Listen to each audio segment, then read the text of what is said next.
अस्सलाम वालेकुम। एक डॉक्टर साहब थे। अक्सर ऐसा होता कि वो नुस्खे पर डिस्पेंसर के लिए लिखते कि इस मरीज से पैसे नहीं लेने, और जब कभी मरीज पूछता कि डॉक्टर साहब आपने पैसे क्यों नहीं लिए, तो वो कहते कि मुझे शर्म आती है कि जिसका नाम अबू बकर हो, उमर हो, उस्मान हो, अली हो या खदीजा, आयशा और फातिमा हो तो मैं उससे पैसे लूँ। सारी उम्र उन्होंने खुलफाए राशिदीन, उम्महातुल मोमिनीन और बिन्नाते रसूल सल्लल्लाहु अलैहि वसल्लम के हम नाम मरीज़ों से पैसे नहीं लिए। ये उनकी मोहब्बत और अदब का अजीब अंदाज था। इमाम अहमद बिन हम्बल नहर पर वज़ू फरमा रहे थे कि उनका शागिर्द भी वज़ू करने आन पहुंचा, लेकिन फ़ौरन ही उठ खड़ा हुआ और इमाम साहब से आगे जाकर बैठ गया। पूछने पर कहा कि दिल में ख्याल आया कि मेरी तरफ से पानी बहकर आपकी तरफ आ रहा है। मुझे शर्म आई कि उस्ताद मेरे मुस्तमिल पानी से वज़ू करे। अपने सगे चचा हज़रत अब्बास रज़ी अल्लाह ताला अन्हो से रसूलुल्लाह सल्लल्लाहु अलैहि वसल्लम ने पूछा कि आप बड़े हैं या मैं। असल में तो उनका उम्र पूछना मकसूद था। तो उन्होंने जवाब दिया कि या रसूलुल्लाह सल्लल्लाहु अलैहि वसल्लम, बड़े तो आप ही हैं, अलबत्ता उम्र मेरी ज़्यादा है। सुभान अल्लाह। मुजद्दिद अल-अफ़सानी रहमतुल्लाह अलैह रात को सोते हुए ये एहतियात भी करते कि पाँव उस्ताद के घर की तरफ ना हों, और बैतुल खला जाते हुए ये एहतियात करते कि जिस कलम से लिख रहा हूँ इसकी कोई स्याही हाथ पर न लगी रह जाए। अदब का ये अंदाज़ इस्लामी तहज़ीब का तुर्रा इम्तियाज़ रहा है, और ये कोई बर्रे सगीर के साथ ही ख़ास न था, बल्कि जहाँ जहाँ भी इस्लाम गया इसकी तालीमात के ज़ेरे असर ऐसी ही तहज़ीब पैदा हुई जिसमें बड़ों के अदब को ख़ास अहमियत हासिल थी, क्योंकि रसूलुल्लाह सल्लल्लाहु अलैहि वसल्लम का ये इरशाद सबको याद था कि जो बड़ों का अदब नहीं करता और छोटों से प्यार नहीं करता वो हम में से नहीं। अभी ज़्यादा ज़माना नहीं गुज़रा कि लोग माँ बाप के बराबर बैठना, उनके आगे चलना और उनसे ऊंचा बोलना बुरा समझते थे, और उनके हुक्म पर अमल करना अपने लिए फ़ख्र जानते थे। इसके सदक़े अल्लाह उन्हें नवाजता भी था।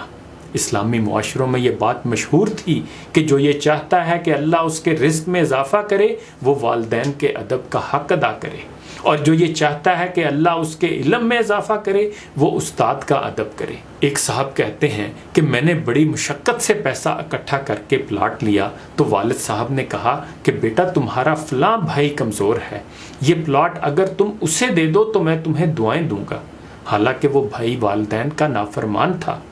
उस दोस्त का कहना है कि अकल ने तो बड़ा समझाया कि ये काम करना हमाकत है, मगर मैंने अकल से कहा कि इकबाल ने कहा है, अच्छा है दिल के साथ रहे पासबाने अक्ल, लेकिन कभी कभी इसे तन्हा भी छोड़ दे।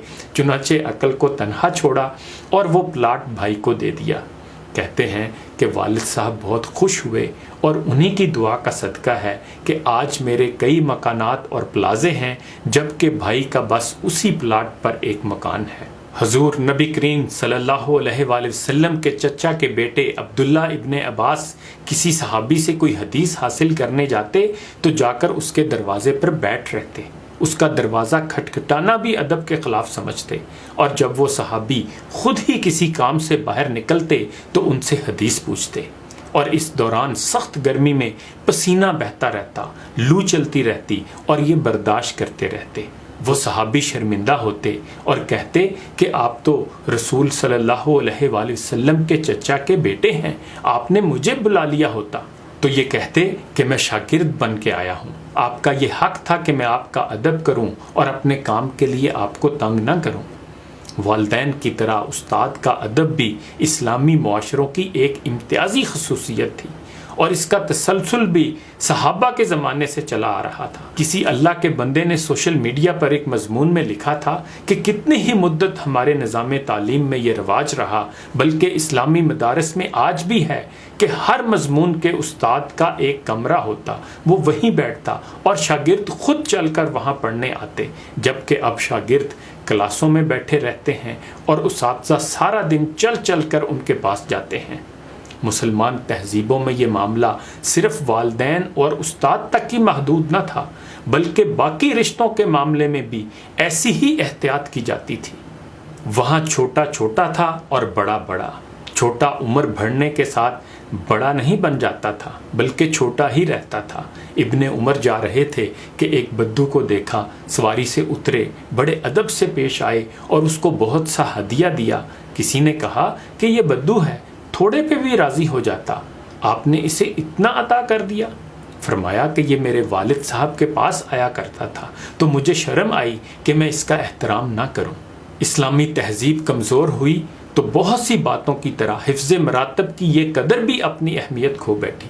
اب برابری کا ڈھنڈورا پیٹا گیا اور بچے ماں باپ کے برابر کھڑے ہو گئے اور شاگرد استاد کے برابر، جس سے وہ ساری خرابیاں در آئیں جو مغربی تہذیب میں موجود ہیں۔ اسلام اس مساوات کا ہرگز قائل نہیں کہ جس میں ابو بکر اور ابو جہل برابر ہو جائیں۔ ابو بکر رہیں گے اور ابو جہل رہے گا۔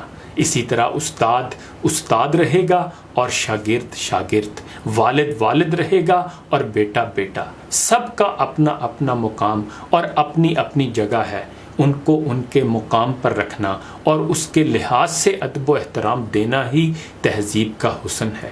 مغربی تہذیب کی مسلمان معاشروں پہ شاید سب سے بڑی ضرب یہ ہے کہ ادب و احترام ہی مفقود ہوتا جا رہا ہے۔ مغرب کی جانب سے آئی عریانی اور فحاشی اور ان کا برا ہونا سب کو سمجھ میں آتا ہے، اس لیے ان کے خلاف عمل کرنا آسان ہے، جبکہ حفظ مراتب اور محبت کے آداب کی اہمیت کا سمجھ آنا مشکل ہے، اس لیے یہ قدر تیزی سے رو بزوال ہے۔ خدا ہمیں چھوٹوں پہ شفقت اور بڑوں کا ادب کرنے والا بنا دے۔ انہی گزارشات کے ساتھ اجازت چاہوں گا، اپنا خیال رکھیے گا، اللہ حافظ۔